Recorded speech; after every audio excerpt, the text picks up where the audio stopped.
Major League Baseball teams have all reported to spring training. The college season has already begun, and that means you can now hear one of the greatest sounds on earth, the sound of bat meeting ball. But have you ever wondered how a wood bat is made? You see them in stores, you see them used on TV, but what goes into creating one? Fortunately, I got the chance to find out. Recently, I headed east to meet with a man whose bats have become quite the hits. When you think of Maine, you think of lighthouses and lobsters, but maybe you should also think about lumber. Skowhegan, Maine, about an hour from the coast, is where you can find the Quinnwoods Bat Company. Started 2 years ago by Colin Quinn, a retired teacher, coach, and real estate developer who didn't exactly feel like kicking back after retirement. I have no intentions of sitting around watching TV all day, so this was a natural. I had the wood, I had the land. It just fit right in almost perfect, and it's been great ever since I started. So what does the process look like? How do you make a bat? Well, not surprisingly, it all begins in the woods. How many acres do you have here that we're kind of taking from right now? This lot is 130 acres. Wow, so, Yep. so there's a lot of base hits out here. That's Yes. what you're saying. There's Yeah. a lot of base hits out here. Yep. Step 1, chop down a tree. Oh.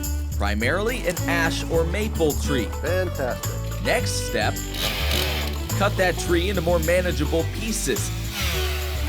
Once that's done, it's time to move on.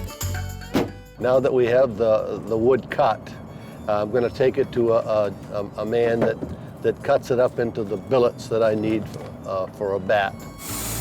One log can produce multiple bats, but you have to be precise. It takes longer than just You make it look so easy. A sharp saw and a good eye produces a billet, and the potential bat continues to take shape.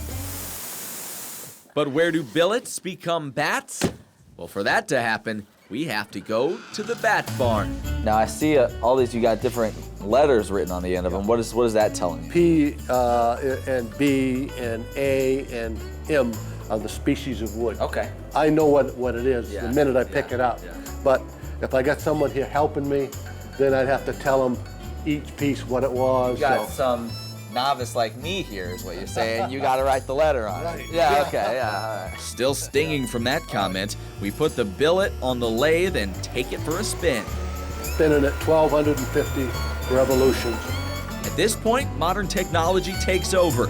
A machine pre-programmed to exact specifications begins to turn a block of wood into a baseball bat. Now in the old days, how long would it take to make a bat compared to now, what you make with this machine?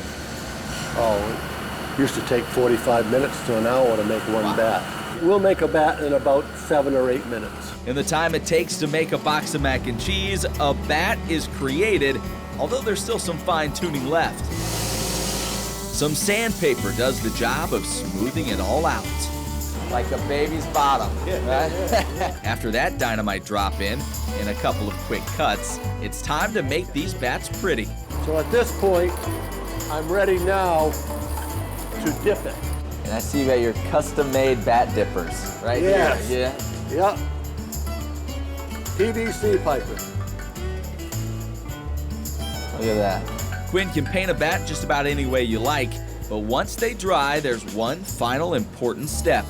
The Quinn logo. Right there like that. The finishing touch. So we began the day, a tree growing in the woods, hacked it down, cut it down, and then you end up with this, Right. ready to take out to the ballpark and take some swings. We're all set to go. Not only that, we've got Liberty colors. A beautiful bat made by a man passionate about the game and excited to pass his love of baseball on, one piece of lumber at a time.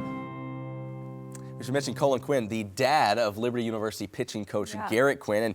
And Mr. Quinn actually gave us this bat. If you can get a look here, a shot of this, our own personalized bat, both for myself and our photographer, Jordan Bolt, who was there, complete with the Game On logo and everything. So a beautiful bat he gave us.